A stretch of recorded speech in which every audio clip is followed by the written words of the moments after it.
Dottore.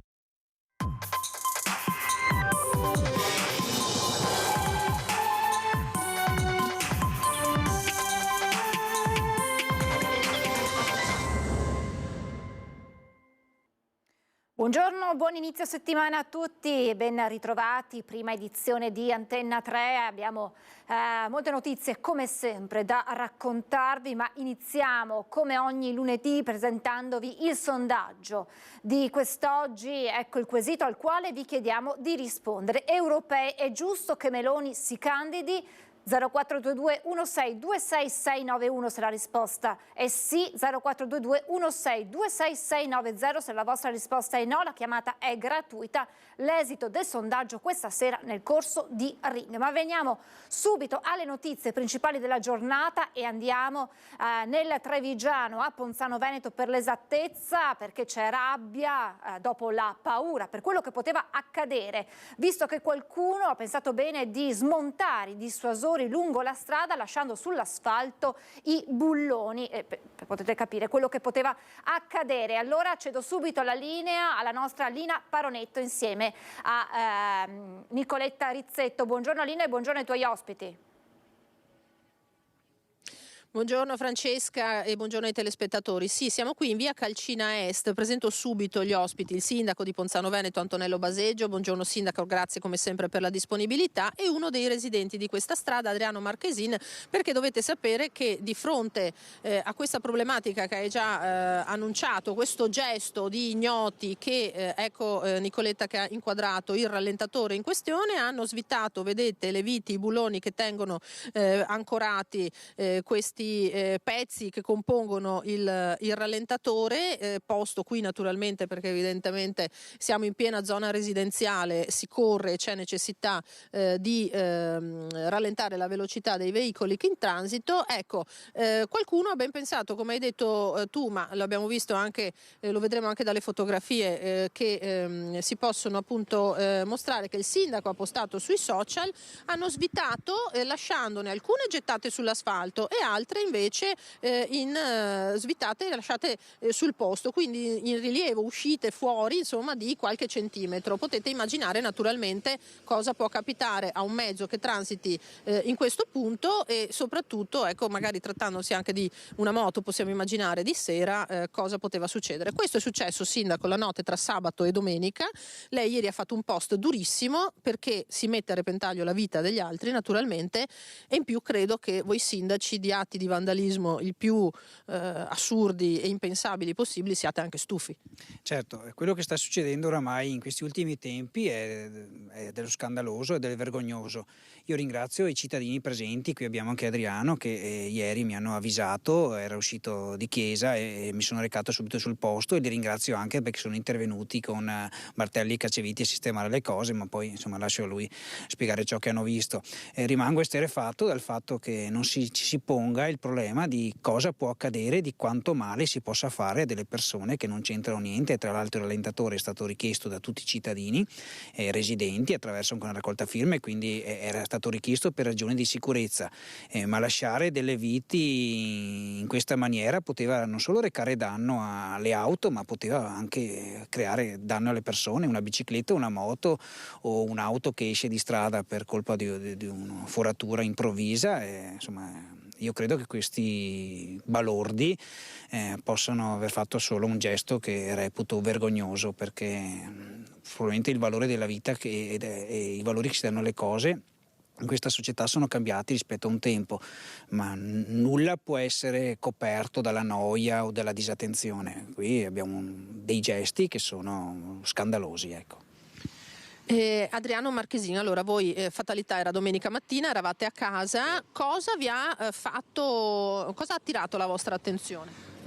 Noi, mia moglie si è sporta dal balcone e si è resa conto che delle macchine stavano facendo manovra, non volevano attraversare il rallentatore, per cui abbiamo detto ci deve essere un oggetto che intralcia, e in realtà ci siamo resi conto che c'erano queste dal balcone sembravano delle viti, ma sporgenti, 10 centimetri almeno fuori dalla strada. Siamo scesi di corsa, abbiamo cominciato a far rallentare le macchine, alcuni si giravano ed era una situazione di pericolo comunque, non solo per i pneumatici delle gomme, perché se passa un motorino o una moto il rischio era di farsi male, insomma. Quindi abbiamo cercato poi alla meno peggio di martellarli giù, di avvisare qualcuno. Fortunatamente abbiamo trovato Antonello Baseggio qui in parrocchia e siamo riusciti insomma a sistemare le cose. Certo che lascia sconcertati. Bah sì, secondo me chi ha fatto questo gesto non si rende conto del pericolo che ha creato ad alcune persone. Io immagino una moto, un motorino che passa col buio e prende una vite alta 10 centimetri, rischia di schiantarsi. Quindi perché fare queste cose? E voi comunque insomma non avete esitato a prendere gli attrezzi e a cercare di risolvere alla meno peggio il problema? No, sicuramente qua c'è uno spirito in comune, insomma, ognuno si dà una mano, quindi volentieri, insomma. Ecco l'altra faccia, insomma, fortunatamente buona dell'umanità, della cittadinanza. Sindaco, un'ultima cosa, immagino si stiano cercando gli autori di questo gesto. Certo, io questa mattina ho già fatto denuncia verso ignoti presso la polizia locale e ieri sera ho avvisato anche il comando, la stazione dei carabinieri di Paese che sovrintende a quest'area. Noi abbiamo delle telecamere in zona che in queste ore adesso stiamo verificando per vedere se abbiamo degli accessi di persone che magari possano destare interesse. È chiaro che speriamo di poterli raggiungere. L'invito è a tutta la cittadinanza di controllare, di fare il cosiddetto controllo di vicinato allargato, direi. E invito queste persone, se sono ragazzi, se sono adulti, a pensarci a quello che fanno, perché qualsiasi gesto ha sicuramente una ripercussione e non può essere che la noia o il divertimento possa essere combattuto con gesti del genere.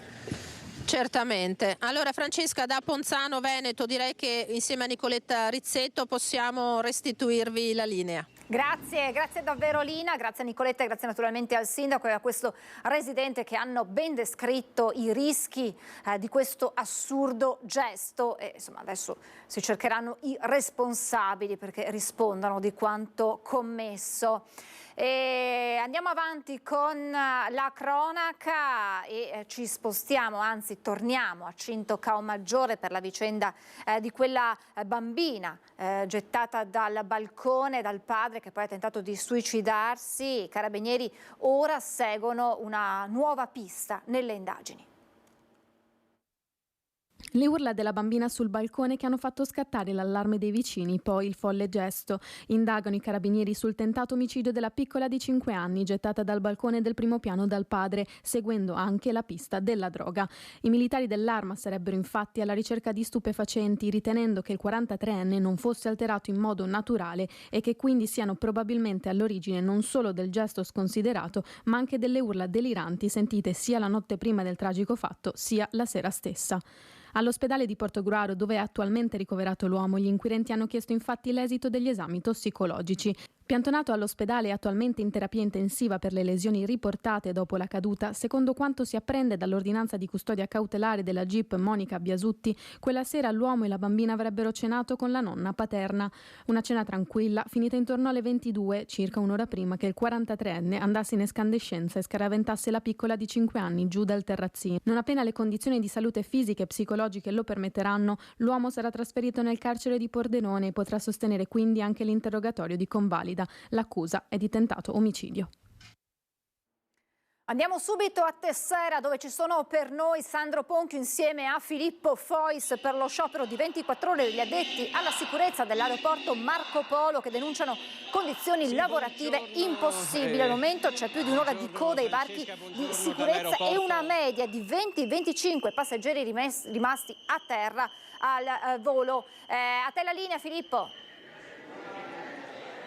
Sì, buongiorno Francesca e buongiorno ai nostri telespettatori. Siamo proprio di fronte alle partenze dell'aeroporto Marco Polo, tra l'altro attraverso le porte a vetri vediamo che c'è una fila interminabile di viaggiatori. Si è appena concluso il corteo degli addetti alla sicurezza che hanno scioperato oggi con percentuali altissime. Come tu dicevi, diversi aerei sono partiti con molti meno passeggeri rispetto al previsto e soprattutto ci sono delle lunghissime file che arrivano fino praticamente per quasi tutta la lunghezza dell'aeroporto.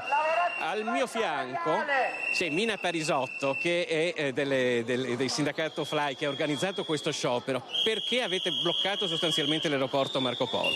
Perché oggi abbiamo uno stipendio che è da fame, abbiamo una contrattazione di secondo livello ferma, Sicuritalia vuole fondersi con la nostra società che è Trivento Sicurezza senza tutele e senza garanzie, per cui dobbiamo assolutamente bloccare questa cosa. Le condizioni lavorative sono tali per le quali si sta registrando in questo ultimo periodo sostanzialmente una fuga di tutti i dipendenti. Voi siete pesantemente sotto organico, manca circa il 30% delle persone che dovrebbero lavorare nella sicurezza dell'aeroporto. Esattamente, perché purtroppo non è più un lavoro allettante, perché la paga è bassa, la turnazione è insostenibile e la gente non vuole più venire a fare sacrifici. Se il sacrificio è dovuto deve essere ampiamente retribuito. Si dice che il turismo porta tanti posti di lavoro e molto benessere a questo territorio, però a giudicare da voi che col turismo ci lavorate non è così, non si ferma sicuramente qua questo benessere. No, perché il benessere va nelle tasche di qualcun altro, non sicuramente dei lavoratori di tutto il comparto aeroportuale, nello specifico in quello di Trivento Sicurezza sicuramente no. Grazie a Mina Parisotto. Francesca, io ti restituirei la linea, comunque tutti gli aggiornamenti su quello che sta accadendo oggi all'aeroporto Marco Polo di Tessera nel corso dei nostri prossimi telegiornali. Grazie Filippo, grazie a Sandro Ponchio, e chiaramente capiremo poi questa sera quello che è il bilancio dei disagi che sono stati appunto patiti all'aeroporto Marco Polo in seguito a questa manifestazione, a questo sciopero. Continuiamo con la cronaca. Inchiesta sulla morte del 21enne trapper di Camponogara, trovato senza vita in camera venerdì mattina. Alcuni amici accusano qualcuno era con lui e non lo ha fermato.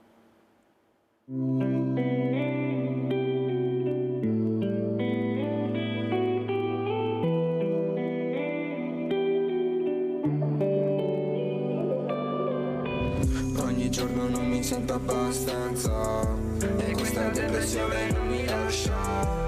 Si chiama Giovane ragazzo morto ed era un videoclip che Cristian Trolesi aveva caricato un anno fa su YouTube. Una delle sue canzoni, lui che la passione per rap e trap la viveva visceralmente. In quella canzone si parla di depressione, si parla di disagio, si vedono farmaci, temi non inusuali nei pezzi dei cantautori di questo genere musicale. Un triste presagio. Un anno dopo la sua morte, a soli 21 anni, trovato senza vita in camera da letto dalla nonna con la quale viveva, non ha solo sconvolto Camponogara, ma ha fatto aprire un'inchiesta affidata ai carabinieri. L'autopsia sarà eseguita nelle prossime ore, ma nel frattempo 2 amici del ragazzo lanciano un'accusa pesante. Con lui nella stanza c'era qualcuno che non ha fatto nulla per fermarlo, anzi forse lo ha aiutato a morire. Si farebbe intendere dunque che qualcuno possa avergli venduto un mix letale di farmaci e alcol, frasi che però andranno vagliate con cura dagli inquirenti in attesa dell'autopsia. Una fine sconvolgente. Solo qualche ora prima un post sui social nel quale il 21enne con quella "stasera morirò" sembrava annunciare il peggio. Il ragazzo è stato trovato senza vita venerdì mattina dalla nonna, che non l'aveva visto scendere per la colazione. Una vita difficile, abbandonato dalla madre, orfano di padre, era cresciuto con i nonni. Nel trap aveva trovato uno sfogo, il modo per esprimere con la musica il suo mondo, un mondo finito improvvisamente la notte tra giovedì e venerdì. Giovane ragazzo morto, giovane ragazzo morto, giovane ragazzo morto, giovane ragazzo morto, giovane ragazzo morto. 25 mini lingotti d'oro sono stati sequestrati dall'Agenzia delle Dogane e dei Monopoli e dalla Guardia di Finanza ad un passeggero di una motonave in partenza per la Grecia. L'operazione è stata svolta nell'ambito dei controlli condotti sui passeggeri in imbarco e l'attenzione è stata posta nei confronti di un tedesco che è apparso particolarmente nervoso. È stato così deciso di procedere alla verifica dei bagagli dell'uomo, scoprendo appunto i 25 mini lingotti d'oro equivalenti ad un valore nominale di 48.377 euro e anche di denaro contante, per la precisione franchi svizzeri ed euro, per 3.989 euro. Spaccio di droga nelle scuole di Thiene. La polizia locale, dopo alcuni appostamenti, denuncia 2 studenti di 16 e 17 anni. Tiene, 2 studenti minorenni sono stati denunciati per spaccio di droga dagli agenti di polizia locale nord-est vicentino che li hanno colti in flagranza di reato. I poliziotti, a seguito di numerose segnalazioni di genitori preoccupati, avevano predisposto una serie di controlli mirati nei pressi di alcuni istituti scolastici della città. Venerdì scorso, nelle vicinanze di un parcheggio sotterraneo, hanno notato 4 studenti con fare sospetto da cui proveniva un odore inequivocabile di cannabinoidi. In tasca di un sedicenne e di un 17enne sono stati rinvenuti 13 involucri di hashish già confezionati per lo spaccio, contenenti ciascuno una dose di circa 1 grammo, un bilancino di precisione e un coltello serramanico. Uno dei giovani ha tentato di darsi alla fuga strattonando un poliziotto, lanciando a terra un altro sacchetto contenente 2 agglomerati di hashish di 17 grammi, con sé un altro bilancino di precisione e 105 euro in contanti, somma ritenuta dagli agenti proventi di spaccio. Tutto il materiale è stato sequestrato. I ragazzi, dopo essere stati accompagnati al comando, sono stati affidati ai genitori. Aggredisce in strada la sua ex compagna. A Padova la polizia ha arrestato un 40enne colombiano. La aggredita è buttata a terra mentre stava passeggiando con un amico. Sabato sera un 40enne di origine colombiana ha teso un agguato alla sua ex malmenandola in mezzo alla strada. L'uomo è stato bloccato dai poliziotti allertati da una chiamata al numero di emergenza. L'aggressione violenta è avvenuta in via Gabelli a Padova. La vittima è una giovane padovana di 24 anni. La ragazza è stata spintonata e fatta cadere a terra. Con lei c'era un amico che ha subito allertato il 113. Quando i poliziotti sono intervenuti hanno cercato di bloccare l'uomo che l'aveva aggredita, un 40enne colombiano, ubriaco in forte stato di agitazione, ha aggredito anche i poliziotti spintonandoli per cercare di scappare, ma gli agenti sono riusciti a bloccarlo e portarlo in questura. La ragazza aggredita ha poi raccontato ai poliziotti tutti i maltrattamenti subiti negli ultimi mesi. Dopo una breve frequentazione con il 40enne aveva cercato di rompere la relazione. Lui era geloso, ossessivo e sempre nervoso. La ragazza ha anche raccontato di aver subito violenze sessuali mentre dormiva, oltre ad aggressioni fisiche avvenute a luglio, periodo in cui lo ha lasciato. Dopo la rottura il 40enne aveva più volte tentato un riavvicinamento, tempestandola di messaggi e email e aspettandola sotto casa o vicino al luogo di lavoro. Il 40enne alla fine è stato arrestato per resistenza a pubblico ufficiale e denunciato per il reato di atti persecutori e violenza sessuale.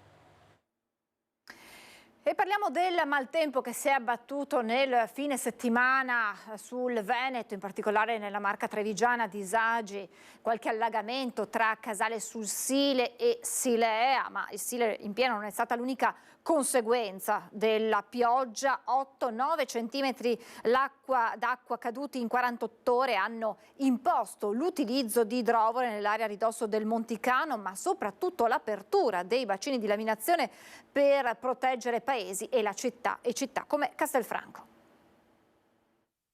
Se non ci fosse la possibilità di svasare in questa cassa, evidentemente Castelfranco in particolare, come diceva prima Piazza Giorgione, sarebbe sicuramente allagata. Ancora una volta la soluzione dei bacini di laminazione ha evitato danni alle comunità. In questo caso l'invaso di Riese, che da ieri ha raccolto migliaia di metri cubi deviati dalla venale. Ma non è l'unico bacino in opera. Sono diverse le zone in tutta la Marca che beneficiano di queste grandi vasche. Ma per garantire maggior sicurezza bisogna far crescere il numero di possibili invasi in più punti del sistema idrico della Marca, soprattutto dopo l'esperienza di queste ultime 48 ore. 2 giorni, 9 centimetri d'acqua, siamo andati già in difficoltà. Non è un problema. Diciamo che siamo nella stagione invernale. La campagna è spoglia, e il terreno è bagnato, perciò tutta l'acqua che cade finisce immediatamente nei corsi d'acqua e questo evidentemente ci mette in difficoltà perché 80 mm in 2 giorni sono una pioggia consistente. Noi allora riusciamo a tenere 80 mm, 8 cm, se dovessimo andare un po' più in su che cosa dobbiamo pensare? Che bisogna fare altri bacini? Sicuramente avendo altri volumi da invasare è una cosa importante e significativa e ci consentirebbe di essere un po' più tranquilli. Si chiude il 2023 con un più 0,8%, un segno positivo, spiega Dania Sartorato, presidente dell'Unione Provinciale Confcommercio di Treviso, ma si tratta di una crescita debole, un miglioramento ci dovrebbe essere nel secondo semestre del 2024. Con ogni probabilità il secondo semestre del 24 sarà un semestre di deciso miglioramento, proprio in vista anche dei mega eventi che attenderanno dalle Olimpiadi, che avranno una ricaduta sicuramente importante nel nostro territorio, allo sviluppo di attività di medio termine, quindi anche guardando un pochettino oltre al 24, cercando di intercettare le nuove tendenze, il turismo che cambia, le esigenze di un mercato che è in continua evoluzione e con esso un importante cambiamento anche del cliente consumatore finale. Insomma, bisognerà attendere il secondo semestre per poter vedere un netto miglioramento. Per ora tutti i settori, dall'alberghiero alla ristorazione, dall'agenzia di viaggio all'immobiliare, saranno monitorati costantemente. Ma dato positivo, ci spiega Dania Sartorato, rispetto all'impennata degli anni del Covid, sono diminuiti gli acquisti nelle piattaforme online. I cittadini sono tornati nei negozi con acquisti ponderati. Abbiamo più del 60% degli acquisti si effettuano ad oggi direttamente nei negozi, in negozio fisico, nel negozio molto spesso di prossimità, quindi negozi sotto casa o comunque dei negozi anche delle città vicine per curiosare, per visitare le città d'arte che caratterizzano la nostra bellissima provincia e il Veneto in generale. Intanto è iniziata la corsa ai saldi, i primissimi dati sono positivi, i cittadini in questi giorni hanno colto l'occasione per acquistare soprattutto abbigliamento e scarpe. Sono attese buone le vendite in crescita, secondo la stima di Confcommercio nazionale, grazie al taglio delle tasse e del cuneo fiscale per la manovra di bilancio che è ai primi step proprio in questi giorni, è previsto che si liberino le risorse per 6 miliardi di euro che andrebbero in maggiori consumi, quindi una ripresa dei consumi. Territorialmente, a livello di Federmoda, invece i colleghi stimano proprio una crescita possibile delle vendite del 10%. Un segnale incoraggiante che si spera possa continuare con il Carnevale e con San Valentino, momento quest'ultimo che negli ultimi anni ha fatto registrare un aumento nelle vendite. È stata notata da un automobilista che ha subito segnalato la sua presenza ai carabinieri. Una donna stava camminando in strada con una mazza da baseball. Camminava in zona San Lazzaro a Padova armata di una mazza da baseball. È stata fermata dai carabinieri della sezione radiomobile, allertati da una chiamata al numero d'emergenza. A 2 passi dalla QN Arena, in via Einaudi, è stata fermata una 48enne che corrispondeva alla segnalazione ricevuta dai carabinieri. Raggiunta e controllata, la donna è stata subito disarmata e non è riuscita a spiegare perché girasse con una mazza lunga 61 centimetri che è stata poi sequestrata. La 48enne, già nota alle forze dell'ordine, ora dovrà rispondere del reato di porto ingiustificato d'armi. Incidenti stradali, molti dei quali mortali, ma anche gravi fatti di sangue e un aumento dei furti. Il 2023 è stato un anno difficile su più fronti. Il comandante del reparto operativo dei Carabinieri di Treviso, il tenente colonnello Marco Turrini, dice: abbiamo potenziato i controlli su strada grazie anche all'arrivo di nuovi giovani militari. Le parole d'ordine sono repressione e prevenzione. Così i Carabinieri di Treviso si apprestano ad affrontare il nuovo anno in una Marca dove si è registrato un aumento degli atti predatori, ma anche alcuni gravi fatti di sangue. L'ultimo, quello del femminicidio di Vanessa Ballan. L'intervento immediato dei militari ha portato all'arresto del 41enne kosovaro accusato di aver ucciso la giovane mamma. L'arrivo nella nostra provincia di giovani nuovi carabinieri ha consentito anche di potenziare maggiormente i controlli sulle strade della nostra provincia. 140.000 controlli del territorio, quindi tra persone e mezzi controllati, sono una cifra importante. È una cifra che contiene un database per noi di informazioni molto importante, perché ci consente proprio di avere un monitoraggio sul territorio, non solo in tempo reale, ma poi questo è una base per la nostra analisi e per poter cercare appunto di comprendere come si muovono questi malfattori. Rimane fondamentale la collaborazione dei cittadini. Assolutamente, anche nei mesi scorsi sono state svariate proprio le attività operate dalle nostre stazioni presenti sul territorio, ma anche dai nostri radiomobili, no? Le nostre gazzelle, le autoradio che intervengono, diciamo, al nostro pronto intervento. La collaborazione dei cittadini è stata fondamentale, ci ha consentito molto spesso appunto di operare degli arresti in flagranza, ma anche di ricavare delle segnalazioni che poi messe incrociate ci hanno consentito poi di risalire agli autori di numerosi reati. Non è un compito facile, i furti in abitazione sono sicuramente una nostra priorità ed è una priorità a livello nazionale per l'Arma dei Carabinieri e per tutte le forze di polizia, ma noi sentiamo ovviamente questo impegno, questo dovere nei confronti ovviamente delle comunità trevigiane, di chi si sente violato in quella che è la sua sfera più intima. L'Arma, non solo a Treviso ma a livello nazionale, guarda sempre più alla tecnologia. Lo sforzo nell'Arma, non solo a Treviso ma in ambito nazionale, è anche uno sforzo proprio tecnologico volto e finalizzato proprio a implementare anche nuove tecnologie, nuove modalità che possano dare un aiuto ovviamente nelle attività di indagini. Parliamo ora dell'impianto a biogas di Vescovana. Siamo nel Padovano. La Regione fa slittare di un mese il termine per la presentazione dei rilievi. Il comitato Lasciateci Respirare è già al lavoro con il Comune. Una boccata d'aria per il comitato che sabato mattina è sceso lungo via Bassa Vescovana per bloccare la realizzazione del nuovo impianto a biogas in un vecchio essiccatoio. 350 cittadini presenti, al loro fianco i sindaci della zona e gli agricoltori con i loro trattori. A tendere la mano arriva la Regione, che ha spostato di un mese il termine inizialmente fissato per lo scorso 30 dicembre per la presentazione dei rilievi al progetto. Il 30 era il termine conclusivo entro il quale si sarebbero potuti presentare i rilievi al progetto. La parte tecnica regionale appunto ha allungato questo termine portandolo a adesso intorno al 20 di gennaio, quindi abbiamo altri 20 giorni, un mese, non per la decisione ma per poter presentare ulteriori note, ulteriori rilievi proprio nei confronti di questo progetto. A presentare i rilievi dovrà essere il Comune di Vescovana, che siede al tavolo della conferenza dei servizi. Il comitato Lasciateci Respirare è al suo fianco. Come comitato purtroppo non è che possiamo fare molto se non aiutare l'amministrazione comunale nello sviscerare eventualmente questi aspetti legati al progetto, ad esempio la gestione delle acque e tutta un'altra serie di cose.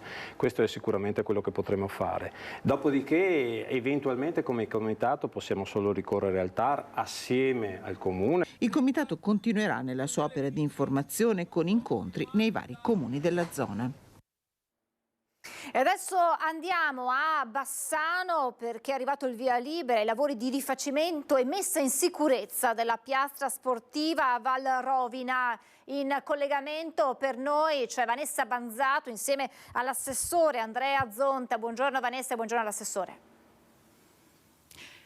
Buongiorno Francesca, le persone che ci stanno seguendo. Ci troviamo infatti un po' nel cuore di Valrovina, che è una frazione di Bassano del Grappa.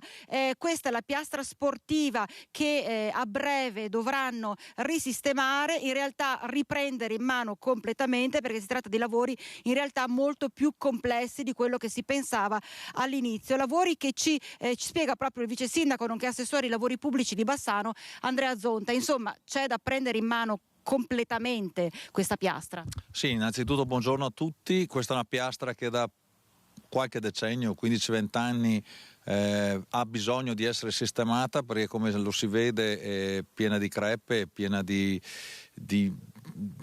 un terreno che non è sicuramente piano, non è adatto per giocare.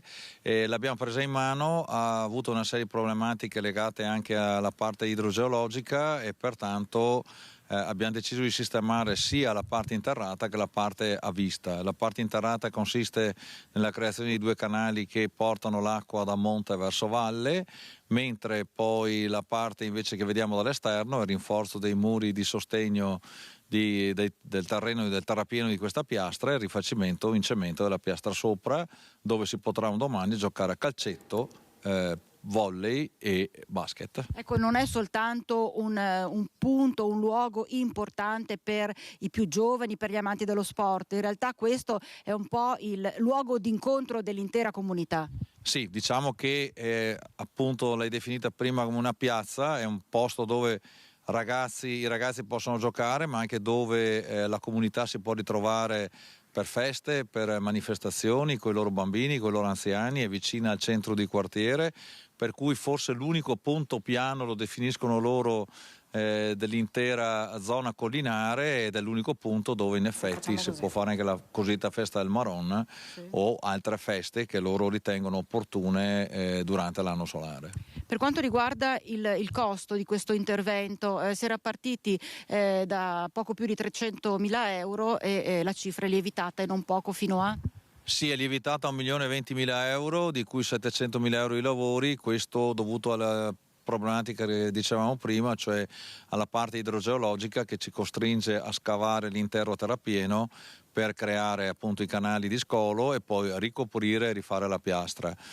Di questo 548.000 euro provengono dal PNRR, per cui non pesano sulle casse del comune, ma sono dei denari ben spesi per dare anche una sicurezza a quest'area e evitare che magari in futuro ci siano delle problematiche. Perché era stato detto, questo è un vero e proprio imbuto. Sì, questo è l'imppluvio di due vallate, per cui qui ci sono due canali di scolo che portano l'acqua in questa posizione. Quello che c'è attualmente interrato sotto la piastra non è sufficiente visto il cambiamento climatico e pertanto le piogge torrenziali che abbiamo negli ultimi anni, e con il Genio Civile abbiamo deciso di rimediare e di fare le cose fatte bene in modo tale da non avere problemi. Ultima battuta, tempi. Beh, i tempi, andremo in gara adesso, inizio lavori tra fine aprile e primi di maggio, tempo per i lavori 6-7 mesi, contiamo per fine anno di terminare il tutto e ridare questa piazza nuovamente alla comunità di Varrovina. Bene Francesca, da Varrovina è tutto, ti ricevo la linea. Grazie Vanessa e grazie all'assessore Zonta per averci raccontato di questo di questi lavori importanti per questo luogo. E adesso torniamo alla cronaca che ci riporta a Padova per la vicenda di 3 cittadini stranieri morti per le esalazioni provocate da un braciere acceso per scaldarsi. Sono stati trovati senza vita all'interno dell'ex istituto Perceco Configliachi di Padova sabato notte. La procura ha aperto un'indagine. Morti mentre cercavano di scaldarsi tra rifiuti, sporcizia e giacigli di fortuna ricavati da pezzi di cartoni e stracci sporchi. Una stanza fatiscente nell'ex stabile dell'Istituto Configliachi in via Reni all'Arcella si è trasformata in una camera a gas letale per 3 giovani stranieri morti per le esalazioni provocate da un braciere di fortuna che avevano acceso per trovare un po' di calore in queste notti invernali. Le fessure di porte e finestre tappate per cercare di riscaldare gli ambienti. I 3 corpi senza vita sono stati ritrovati rannicchiati in posizione dormiente da altri stranieri che hanno allertato la polizia sabato notte. Le vittime sono 3 giovani nordafricani. Uno di loro aveva 24 anni, era un cittadino tunisino richiedente protezione internazionale con precedenti per stupefacenti e immigrazione clandestina. Di recente era anche stato arrestato dalla squadra mobile, aveva un divieto di dimora a Padova. La seconda vittima era un connazionale di appena 18 anni, anche lui irregolare sul territorio e con precedenti per droga. La terza persona deceduta invece non è ancora stata identificata. Il pubblico ministero ha disposto l'autopsia sul corpo dei 3 giovani per appurare con precisione le cause del decesso.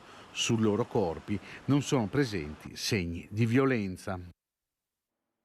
E tra pochissimo ci collegheremo con la nostra Valentina Visentini per tutti gli aggiornamenti su questa tragedia. Ci fermiamo per la pubblicità, tra poco.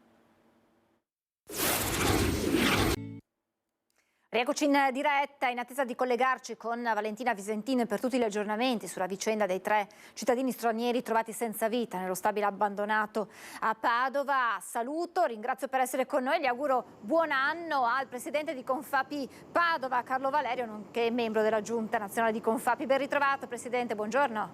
Buongiorno Francesca e tanti auguri anche a tutti quelli che come al solito hanno la pazienza di ascoltarci.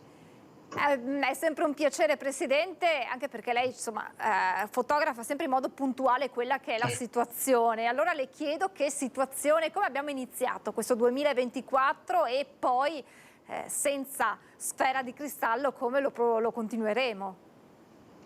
Sì, a questo proposito avevo visto, sapete quelle sciocchezze che si vedono in internet, un quarto d'ora dopo l'inizio dell'anno cominciavano già scherzando a dire ma io non ho ancora visto grandi cambiamenti, questo 24 non si sa come andrà. Vabbè. La situazione è ovviamente quella della fine dell'anno scorso. La fine dell'anno scorso che chiude un anno che non è stato entusiasmante di sicuro, che però più o meno si era capito che sarebbe andato così, e che in ogni caso, con i dati che vediamo, qualche cosa di positivo l'ha portato con sé. L'inflazione in Italia è scesa allo 0,6% come aumento, le assunzioni sono aumentate di parecchio, i prezzi dell'energia sono scesi al di là delle questioni che poi sono più che altro polemiche sull'IVA che non va tolta, che è stata riaggiunta. Comunque, insomma, è una condizione che dovrebbe metterci nella posizione di immaginare un 24 che finalmente riesca a ridare un po' di energia e di serenità alla nostra nazione, alle nostre imprese e quindi a tutti quelli che sono coinvolti nel nostro lavoro. Come avete letto e accolto la manovra del governo, Presidente?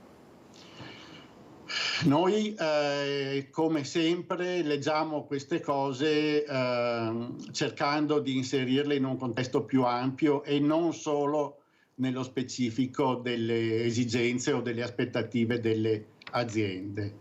È una manovra non molto pesante dal punto di vista dei soldi, voglio dire coinvolti, è quasi tutta orientata a un riequilibrio dei soldi che restano in tasca alle persone che lavorano, ha in sé una serie di novità di riallineamento e aggiustamento che secondo noi erano corrette ed erano indispensabili. Non ci sono grandi regali per le aziende, ma per le aziende il regalo vero è quello di poter operare in un ambiente sereno e positivo e con delle persone che poi sono, oltre che persone, consumatori, che riescano ad avere un qualche cosa in più per poter far ripartire i consumi e quindi tutto il meccanismo della nostra società.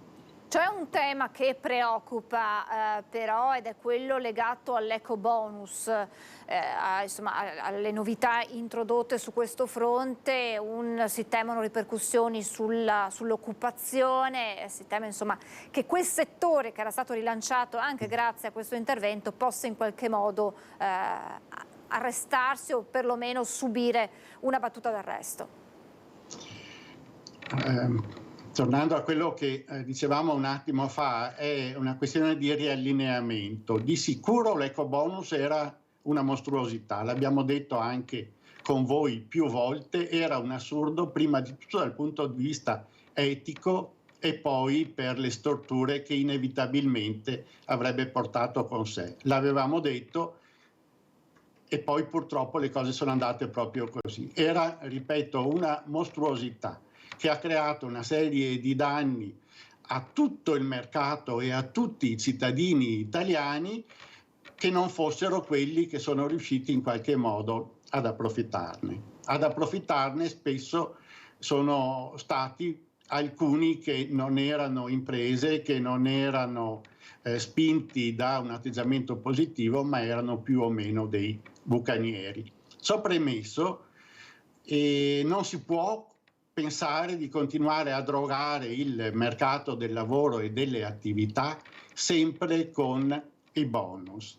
Questa manovra riallinea tutta una serie di bonus che comunque restano, ma che vanno nella direzione di assecondare chi davvero abbia voglia di fare e che sia impegnato anche a metterci qualche cosa di proprio. Mi spiego meglio.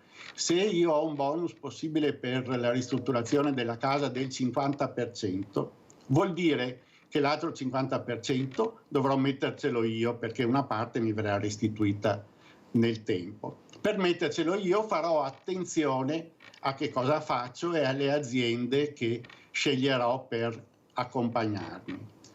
Un esempio è quello di stortura, che è stata corretta, delle barriere architettoniche. Ora, il 75% di bonus sui lavori per l'eliminazione delle barriere architettoniche si erano trasformati nella trasformazione e nuova fornitura di serramenti come le finestre, la quale veniva motivata dal fatto di mettere una maniglia più bassa. Ora, questo toglieva spazio alle vere ristrutturazioni legate alle necessità della disabilità di qualche tipo, perché andava a drogare un settore che di quello non aveva bisogno, essendoci per esempio già il 50% delle ristrutturazioni. Tutto questo discorso per dire che se i bonus sono immaginati bene, applicati bene e corretti dal punto di vista generale, ma anche dell'etica, trovano la loro funzionalità. Tutto quello che noi immaginiamo di far nascere come prestazione drogata, come quella di un atleta perché assume qualche cosa che enfatizza le sue capacità, fa sì che poi queste capacità crollino, e quindi crollano le aziende nate male e ci troviamo con i debiti del 110% che hanno condizionato anche la manovra di quest'anno e per i prossimi 3-4 anni. Accennava prima a dati positivi sul fronte occupazionale. Significa che il tema carenza di personale è superato? No, non significa questo. Significa da una parte che c'è una ripresa della richiesta, e questo l'avevamo capito. Significa anche che per fortuna il numero di nuovi contratti a tempo indeterminato, e quindi che superano quella che viene chiamata precarietà, che invece è semplicemente equilibrio col mercato, ma questo è un altro discorso, e sono importanti. Resta la difficoltà di trovare figure qualificate e non solo, ma questo è un tema del quale noi dovremo occuparci, non preoccuparci come al solito, ma occuparci presto e in futuro, perché la diminuzione del numero di cittadini italiani, la crisi demografica porta a far sì che noi abbiamo sempre meno giovani. Questi giovani dovranno andare ad essere impiegati nei vari ruoli e a un certo punto saranno loro finalmente a scegliere dove andare a lavorare. Questo vorrà dire che i datori di lavoro dovranno costruire un ambiente che sia come dire, accettabile e che dia serenità a chi va a lavorare, perché i lavoratori sono oggettivamente sempre di meno. Presidente, le chiedo ancora un attimo di pazienza, perché la cronaca mi riporta a Padova, mi chiede la linea Valentina Visentini per tutti gli aggiornamenti sulla vicenda dei 3 cittadini stranieri trovati senza vita all'ex Istituto Configliacchi di Padova. A te la linea, Valentina, e buongiorno al tuo ospite. Sì, buongiorno Francesca, noi siamo proprio davanti all'ex istituto Configliacchi. Vedete, oggi tra le altre cose è comparso anche un mazzo di fiori per ricordare le 3 giovani vittime che sono state ritrovate prive di vita all'interno di questo istituto abbandonato nel pieno del degrado, morti per le esalazioni di monossido provocate da un braciere di fortuna che avevano allestito per scaldarsi in queste notti di freddo. Ebbene, questa tragedia è quella che in molti hanno definito una tragedia annunciata, perché da anni questo stabile versa nella situazione di abbandono e di degrado. E qui con me c'è Elio Armano, scultore e attivista civico, che da tempo scrive e denuncia la situazione di abbandono di questa struttura, che tra le altre cose è al centro anche di una vicenda per il recupero molto arzigogolata, perché questa parte che state vedendo adesso nelle immagini, la parte posteriore, favore è la parte che dal 2022 appartiene al comune e presto sarà opera di recupero, ma tutta la grande area che sta dietro questa facciata è per un cavillo burocratico bloccata e lasciata così, nonostante ci sia una tutela della soprintendenza, lasciata nel pieno degrado. Elio Armano, perché quindi una tragedia annunciata? È inquietante che ci debbano essere 3 giovani vittime per sollevare una questione di questo genere, che è purtroppo conosciuta da quasi 20 anni, esattamente 16 anni, quando c'era l'accordo tra il Comune di Padova e la provincia di Padova di realizzare qui, nella parte retrostante di questo edificio razionalista, che in origine era un ex palazzetto veneziano, la nuova sede dell'istituto del liceo classico Marchesi, che è in piazza Mazzini, viale Codalunga per i padovani che conoscono l'area. Sono anni di rimpalli, di scaricabarile che hanno trovato la conclusione tragica e vergognosa, sottolineo questo aggettivo, nel fatto che manca da qualche mese il nulla osta alla vendita da parte dell'istituto l'IPAB ex Confiliachi alla provincia del patrimonio. I quattrini il nulla osta che dovrebbe arrivare dalla Regione Veneto. Sì, da parte della Regione, da parte di un ufficio della Regione Veneta. Io non so se la Regione Veneta scaricherà su qualche burocrate, ma certo c'è una responsabilità politica, etica, morale non indifferente, perché queste tragedie vanno evitate, va costruita una rete di attenzioni per tutti coloro che vivono in difficoltà e soprattutto vanno risolti i problemi sociali, perché non realizzare una scuola che serve, ed è dimostrato da 20 anni, qua si posso parlare di 20 anni, è veramente vergognoso. Ecco, quindi questo è di fatto il succo della vicenda. Manca questa firma, questa autorizzazione della Regione che consentirebbe dunque all'IPAB di poter essere acquistato dalla provincia, che vorrebbe creare una nuova sede per uno dei più storici licei padovani. E intanto succedono tragedie come quella della scorsa notte, che riaccende anche, tra le altre cose, il problema di questo inverno, quindi del freddo, dei posti letto negli asili notturni. Si stanno cercando nuovi posti anche in vista dell'abbassamento delle temperature previsto per i prossimi giorni. Su questa vicenda è intervenuta anche l'assessora al sociale del Comune di Padova, Margherita Colonnello. Io restituisco la linea e vi lascio alle sue dichiarazioni. Invisibili, morti nel degrado più assoluto, in uno stabile abbandonato da anni. Le vittime sono persone spesso difficili da intercettare anche per i servizi sociali. Padova è una città molto solidale e negli anni ha consolidato e implementato i propri servizi a favore delle persone senza dimora, ma ecco, in questo caso lasciatemi dire che c'è da chiedersi quanto può fare una città relativamente a delle regole migratorie imposte dai governi che ci sono stati, in particolare da questo governo, che purtroppo non fanno che aumentare la crisi e pongono i comuni e gli enti locali nella difficoltà di dover accogliere sempre più persone e dare risposte a un flusso migratorio che andrebbe gestito in maniera intelligente all'origine. Nei prossimi giorni l'arrivo del freddo preoccupa per la situazione di molti senza dimora che vivono per strada all'addiaccio. I posti letto negli asili notturni del comune sono aumentati rispetto allo scorso anno, ma ancora non bastano. Siamo allo studio per affrontare il mese più freddo, che è quello di gennaio, e quello di febbraio naturalmente. Contiamo di aumentare ulteriormente la dotazione. Sono attivi tutti i giorni i nostri servizi con le unità di strada che mappano le persone presenti sul territorio e li indirizzano ai nostri servizi. Appunto c'è un punto unico di accesso presso Casetta Borgomagno, dove le persone senza dimora o in stato di fragilità possono rivolgersi per chiedere informazioni e per verificare la possibilità di essere appunto ospitati e accolti. Da anni poi si discute del progetto di recupero dell'ex istituto per ciechi di Viareni. L'assessore alla cultura Andrea Colasio sta seguendo il progetto di riqualifica del Configliacchi per restituirlo alla comunità strappandolo dal degrado.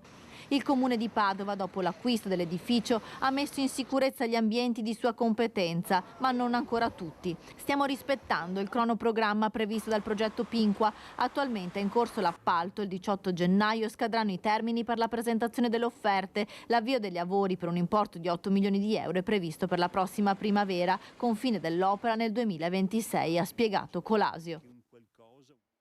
Questo dunque i contorni della vicenda di questa tragedia. Noi torniamo a parlare con il presidente di Confapi Padova, Carlo Valeri. Abbiamo fatto un po' il quadro della situazione tra ottimismo e qualche ombra, ad esempio legata alla difficoltà di trovare personale. E allora le chiedo, Presidente, per chiudere questa nostra chiacchierata, se questo 2024 sarà l'anno di una vera e propria ripresa per le piccole e medie imprese, fatto salvo questo tema legato proprio all'occupazione.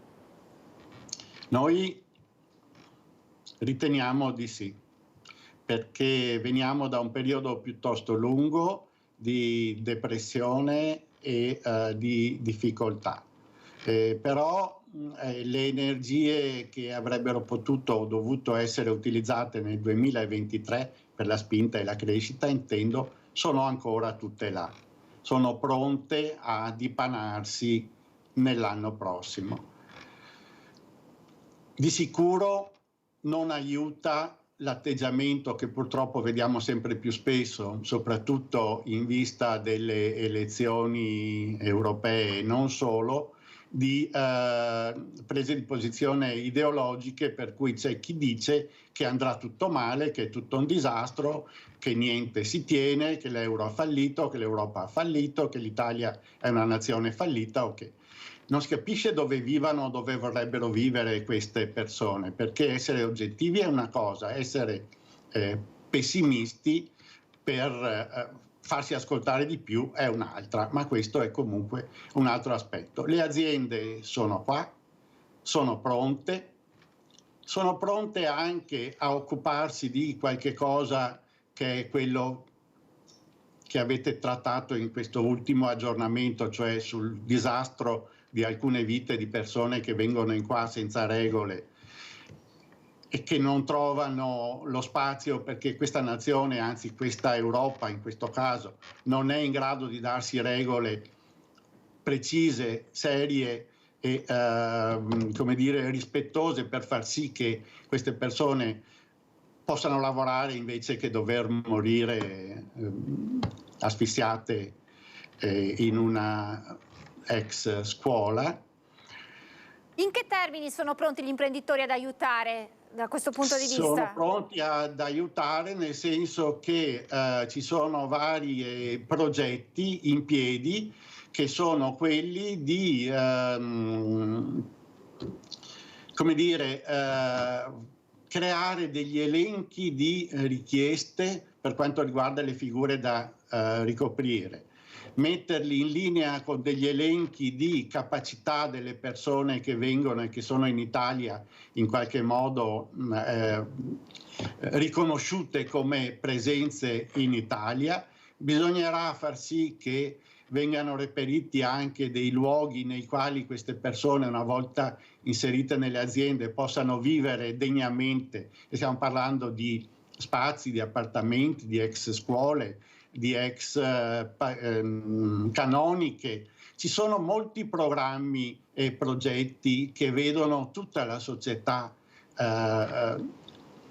provare a trovare delle soluzioni. Questo è il punto, perché i numeri della demografia italiana sono chiari, le necessità sono altrettanto chiare, la storia ci ha insegnato da secoli che i movimenti di popolo non si fermano con l'ideologia, ma bisogna accompagnarli. Io credo che quest'anno sarà anche per questo significativo. Ci stiamo lavorando su e non siamo i soli.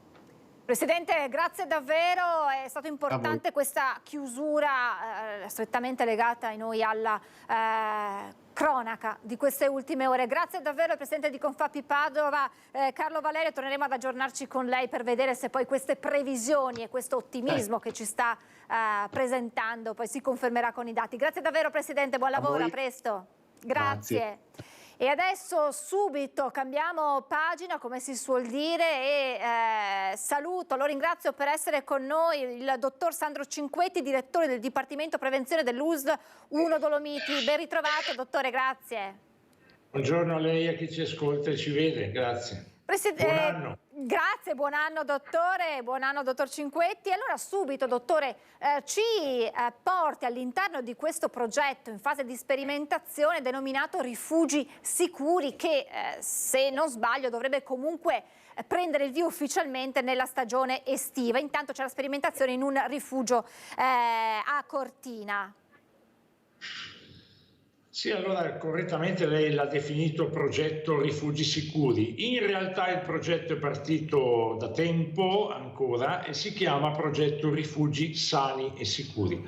È un progetto che vede varie linee di miglioramento dei rifugi, diciamo con la prospettiva delle Olimpiadi. Chiaramente prima delle Olimpiadi ci sono delle stagioni estive e anche invernali ancora molto importanti e impegnative, una l'abbiamo appena passata. In sostanza si tratta di proporre ai rifugi, quindi tramite le proprietà che sono spesso del CAI, ma i gestori stessi con i quali abbiamo sottoscritto anche un protocollo d'intesa, cioè i rifugisti, dei passi avanti significativi sulla qualità igienico-sanitaria, sul fatto che un rifugio sia una sede in cui si promuove la salute, quindi un miglioramento dell'alimentazione del rifugio, un miglioramento dell'approvvigionamento idrico, un miglioramento delle indicazioni per la prevenzione del melanoma, la possibilità di misurare la pressione nei rifugi. Ecco, questo è un progetto ampio nell'ambito del quale si colloca questa sperimentazione di telemedicina nei rifugi,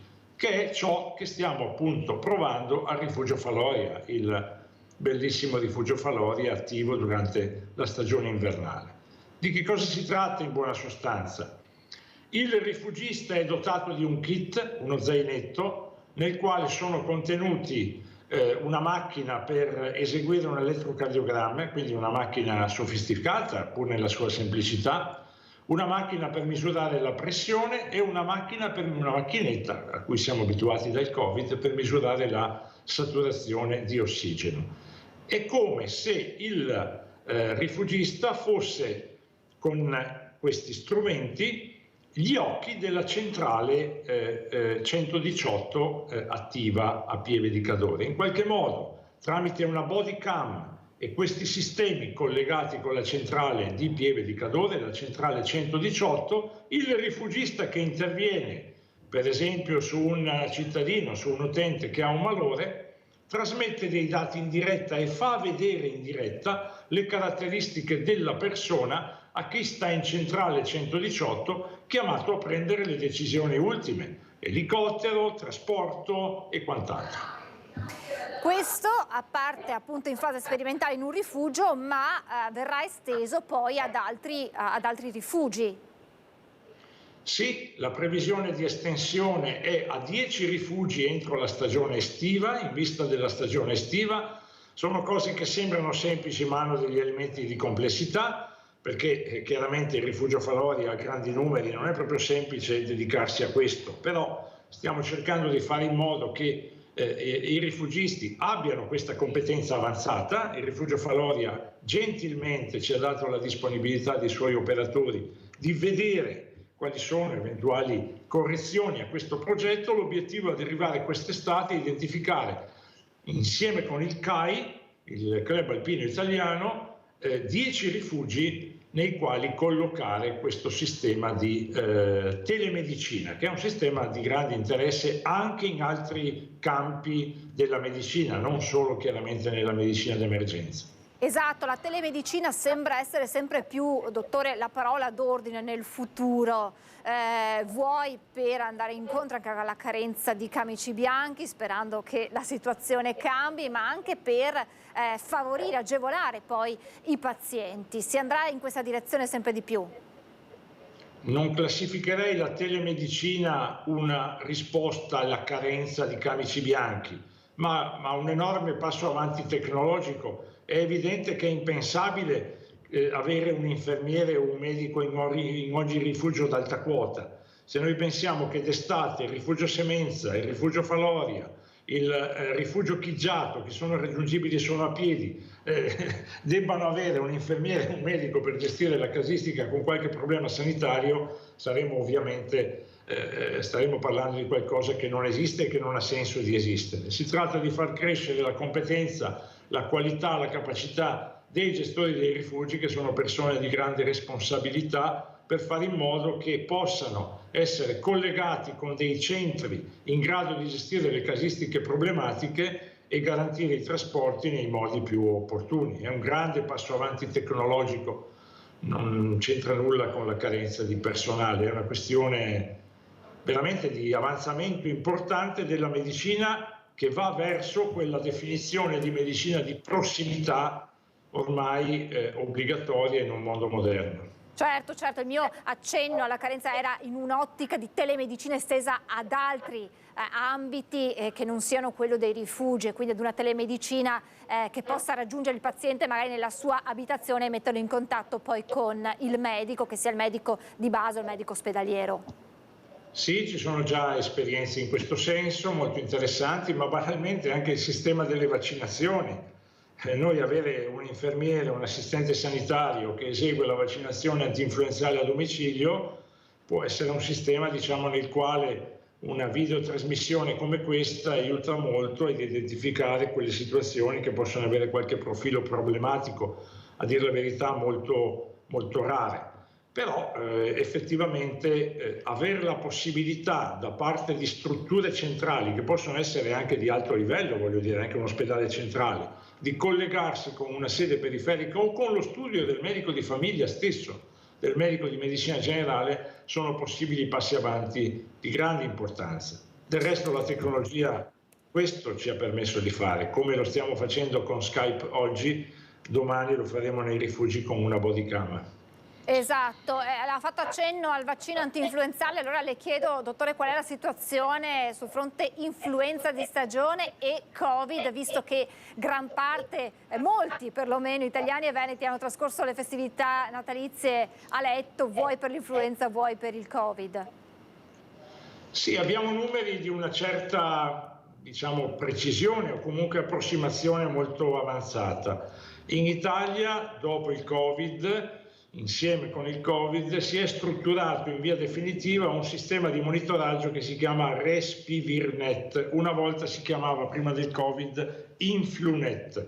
In sostanza, che cosa fa questo sistema? Monitora tutte le sindromi simili influenzali. Noi oggi chiamiamo influenza una serie di situazioni, una serie di infezioni, di virosi delle alte vie respiratorie, in qualche modo, in cui i sintomi sono molto simili: febbre, tosse, naso che cola, a volte congiuntivite, a volte otite, e in alcune situazioni più impegnative impegno dei bronchi e dei polmoni. Tutto questo sistema noi lo chiamiamo influenza, in realtà sono delle sindromi simili influenzali, nell'ambito delle quali oggi l'influenza fa la parte del leone. Un mese e mezzo o 2 fa lo faceva ancora il Covid, la parte del leone. Oggi la casistica Covid è molto più contenuta. In provincia di Belluno abbiamo 7 ricoverati per Covid, non col tampone positivo Covid, quindi veri ricoveri per il Covid, e uno di questi in rianimazione, quindi una casistica piuttosto contenuta rispetto ai tempi importanti del Covid. Invece l'influenza abbiamo una casistica più significativa che impegna i medici di famiglia, impegna anche gli ospedali, impegna i pronto soccorsi, però tutto in una situazione che mi sembra gestibile, salvo qualche momento di difficoltà. L'influenza è forse arrivata al suo picco, bisogna vedere come andrà il monitoraggio di venerdì da parte di Respivirnet, che produce un rapporto ogni venerdì pomeriggio. I 2 ultimi monitoraggi riportano una casistica molto vivace. In provincia di Belluno stiamo parlando su base settimanale di 3.500 persone a letto con sindrome simili influenzale. Complessivamente, da quando è iniziato il monitoraggio, da ottobre circa, 1/10 della popolazione bellunese, ma anche veneta, ma anche italiana, è stato messo a letto dall'influenza. Vediamo come va. Se la curva si stabilizza o cresce ancora, avremo qualche settimana ancora impegnativa. Se, come sembra, la curva comincia a calare, non cala dall'oggi al domani, cala progressivamente, saremo ancora impegnati per 4, 5, 6 settimane, ma poi la sindrome influenzale, diciamo, queste sindromi influenzali saranno numericamente meno significative. Insomma, ancora un po' di pazienza e poi si potrà tornare a respirare anche senza l'influenza stagionale. Grazie davvero, dottore, grazie al dottor Sandro Cinquetti, direttore del Dipartimento di Prevenzione dell'Uso Dolomiti, e naturalmente buon lavoro, perché abbiamo capito che saranno altre giornate molto impegnative per voi. Grazie, dottore. Grazie, buon lavoro anche a lei, ancora buon anno a tutti. Buon anno di cuore, dottore, grazie infinite. Noi ci fermiamo per la pubblicità, ma tra pochissimo in studio avremo una mamma che lancia un appello un po' portavoce di tante altre famiglie i cui figli sono affetti dalla distrofia muscolare di Duchenne e che rischiano di vedersi ritirare l'unico farmaco che sta dando loro speranza. Tra pochissimo.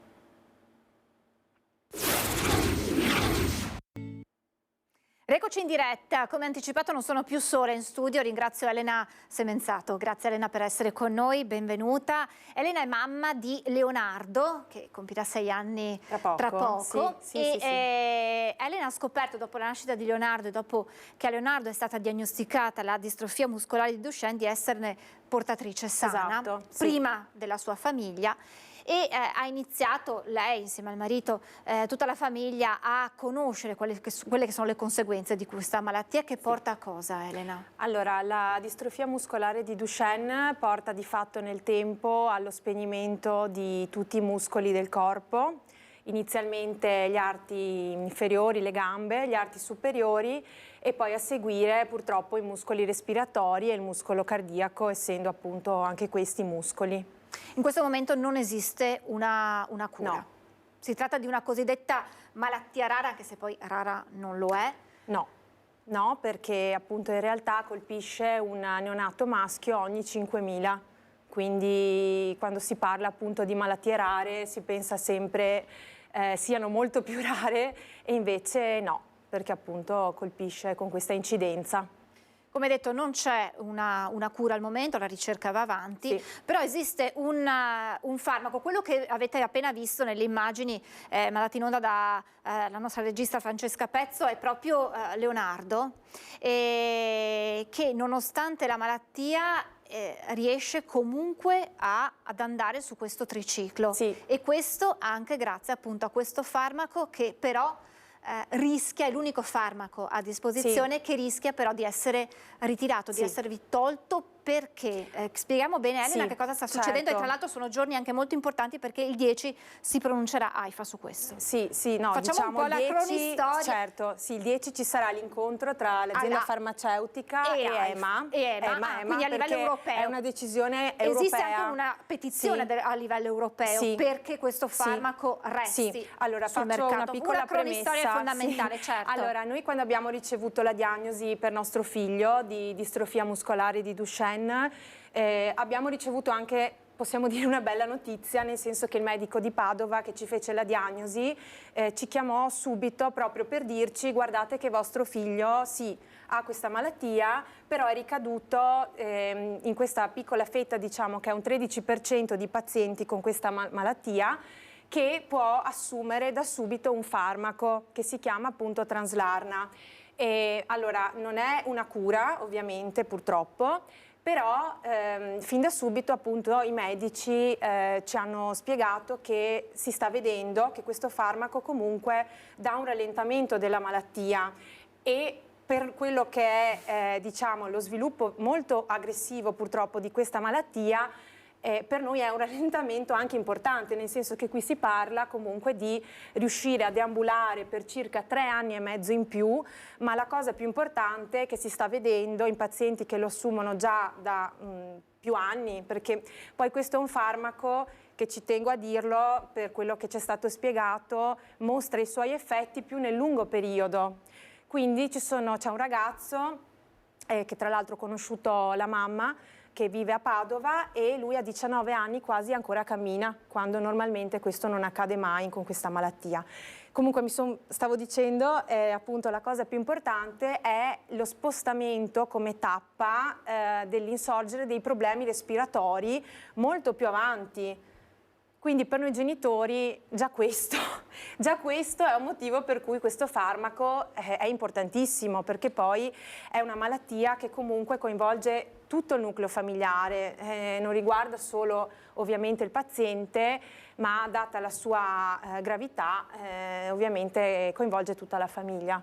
Questo farmaco è in commercio, ma con una dicitura, un termine tecnico diverso rispetto alla messa in commercio effettiva e definitiva. Esatto, sì, è un'approvazione condizionata perché appunto si era in attesa di dati definitivi da parte degli studi che erano ancora in corso.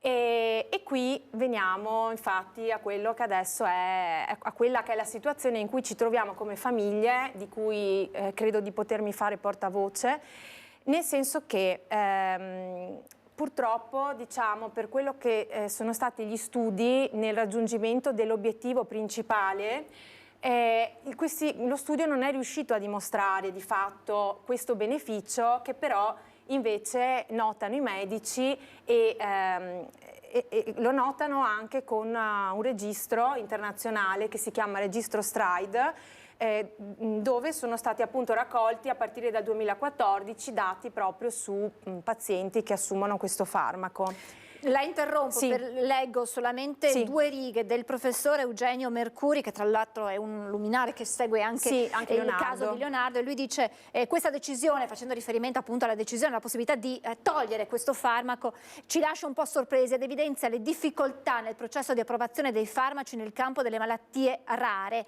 Mercuri, ordinario di neuropsichiatria infantile all'Università Cattolica di Roma e direttore dell'unità operativa complessa di neuropsichiatria infantile del Policlinico Gemelli. È necessario però chiarire che i dubbi espressi dall'EMA non riguardano la sicurezza del farmaco, che risulta sempre ottimale sia nei diversi studi clinici che nei dati del registro. Per questo motivo, in attesa della decisione finale, il farmaco continuerà ad essere fornito ai pazienti che sono già in terapia. Credo insomma che non lasci campo a dubbi quanto affermato da questo medico e riportato poi anche da altri scienziati.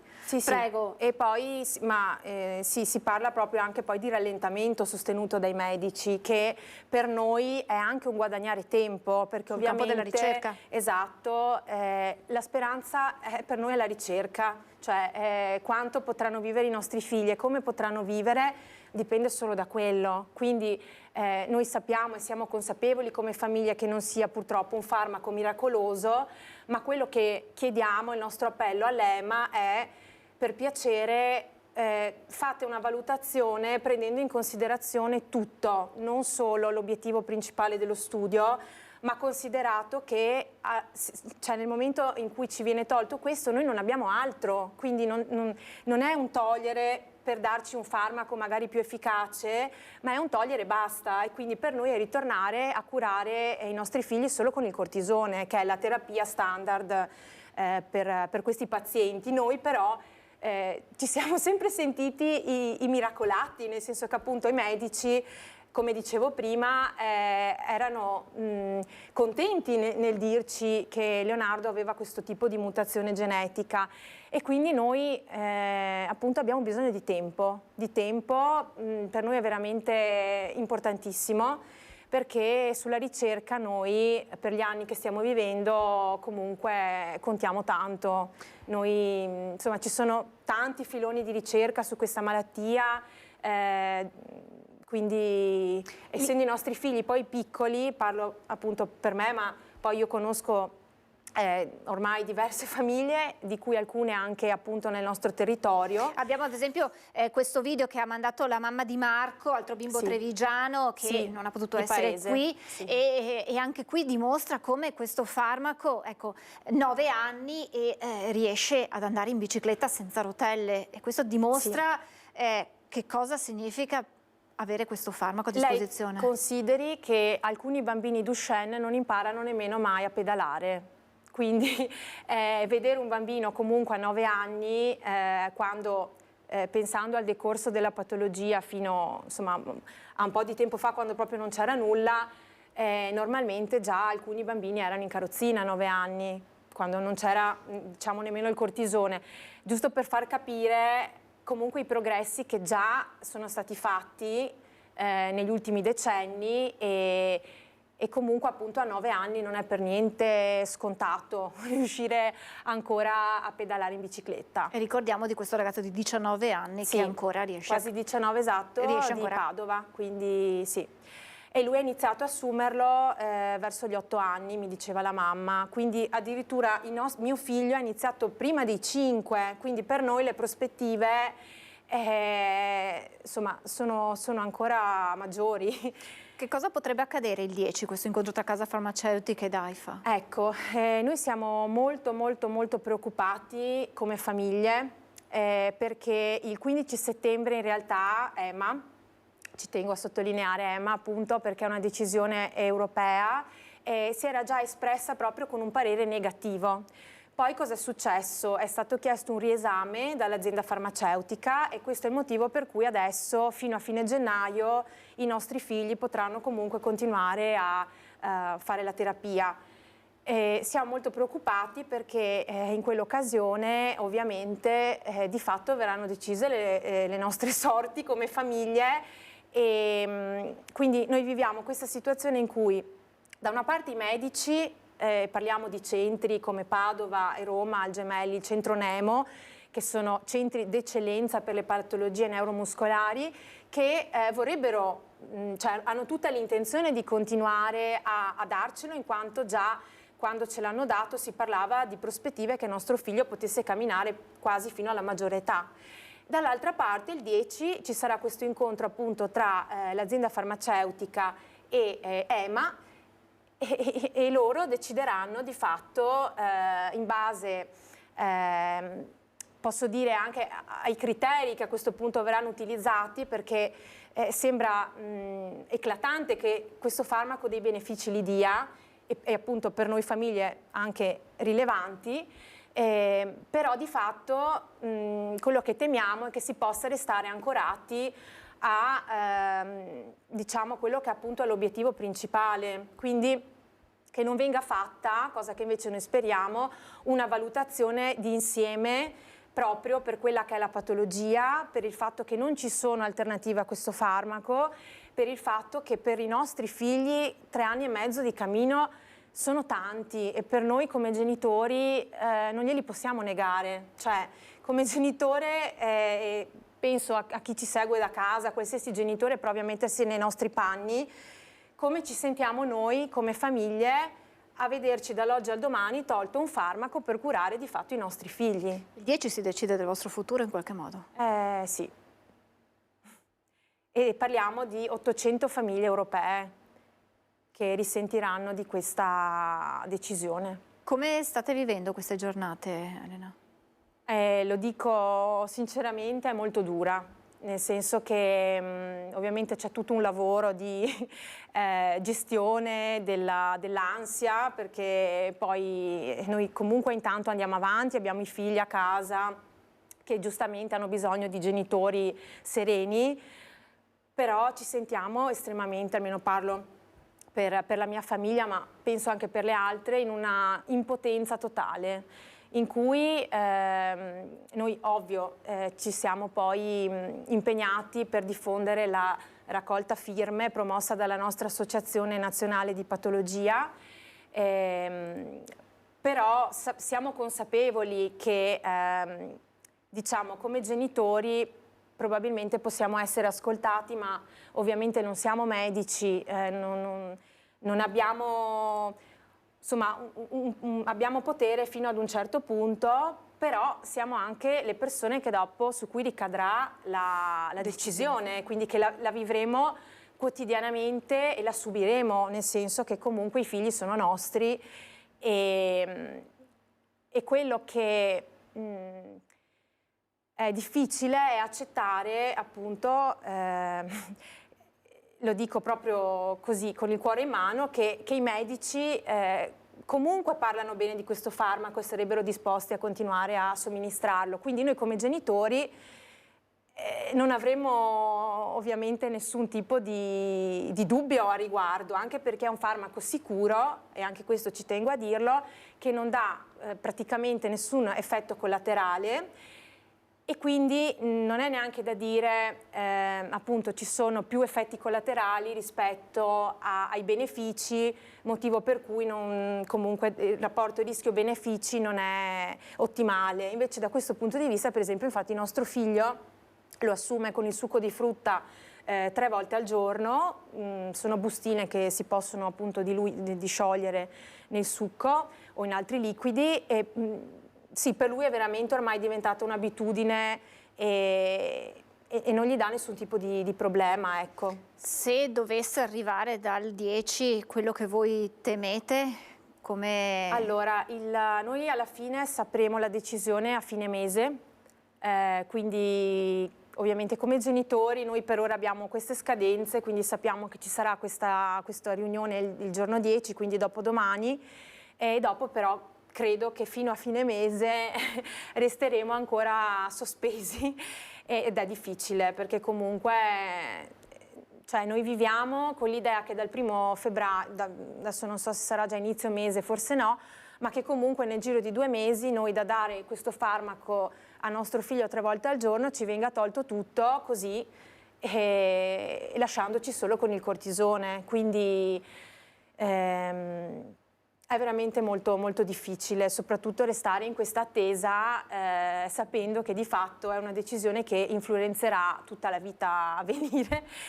e quindi noi fino all'ultimo comunque non perdiamo la speranza, nel senso che noi comunque abbiamo massima stima del lavoro di EMA, di quello che è insomma l'operato di EMA e questo ci tengo a dirlo, che appunto questa non vuole essere assolutamente un fare polemica, ma semplicemente un appello per chiedere appunto di ascoltare anche la nostra voce come famiglie e di mostrare, diciamo, valutare tutto il quadro d'insieme, ecco, questo è quello che noi come famiglie ci sentiamo di chiedere.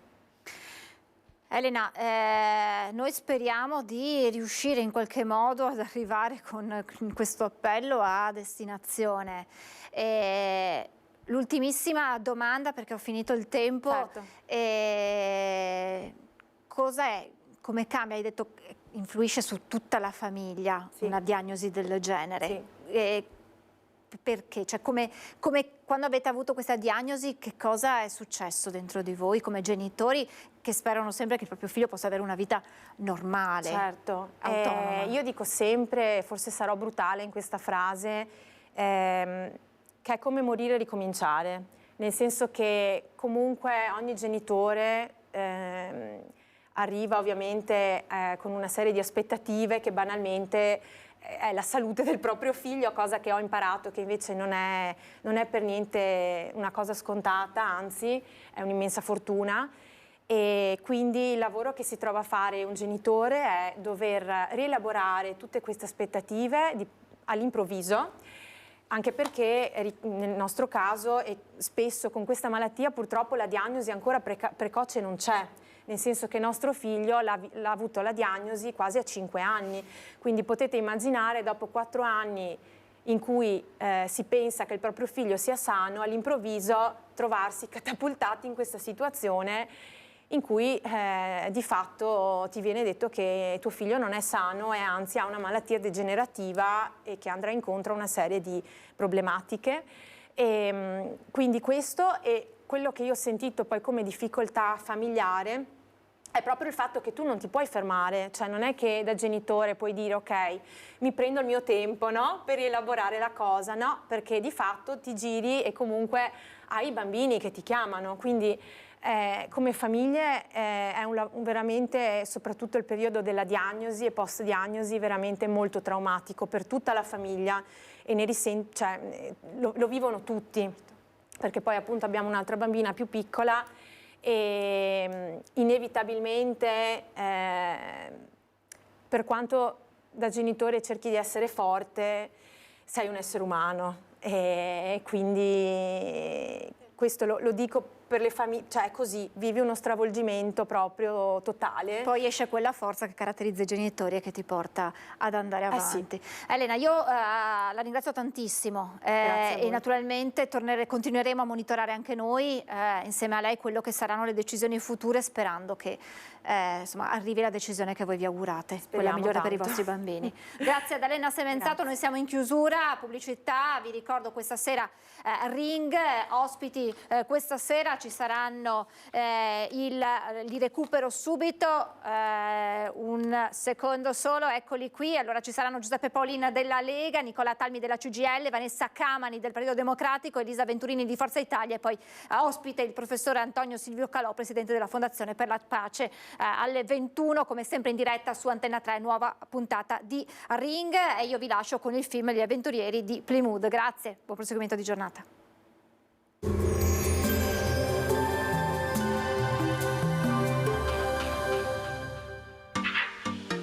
Tremonti, attrezzature e materiale per saldatura professionale a Montebelluna. Bentrovati al meteo. L'Italia continua ad essere inglobata in una circolazione depressionaria, tuttavia il tempo sarà più asciutto. Il dettaglio di lunedì 8 gennaio. Sul Veneto inizio di settimana con molte nubi, con cielo in prevalenza nuvoloso ma senza fenomeni degni di nota. Nello specifico su litorale e pianure orientali tendenza a schiarite dalla serata. Temperature in lieve calo, minime tra 1 e 4 gradi, massime tra 6 e 8 all'incirca. Spostiamoci ora sul Friuli Venezia Giulia. Il cielo sarà a tratti nuvoloso o anche coperto, ma come ci mostra la grafica con ampie schiarite, soprattutto nelle ore pomeridiane. Temperature minime tra 1 e 3 gradi, massime sui 6-8 gradi. Infine diamo uno sguardo al Trentino Alto Adige, dove avremo molte nubi e cielo parzialmente soleggiato. Sarà ancora molto ventoso. Temperature minime tra 3 e meno 3 gradi, massime sugli 8-9 all'incirca. Dal meteo è tutto, vi auguro un buon proseguimento in nostra compagnia.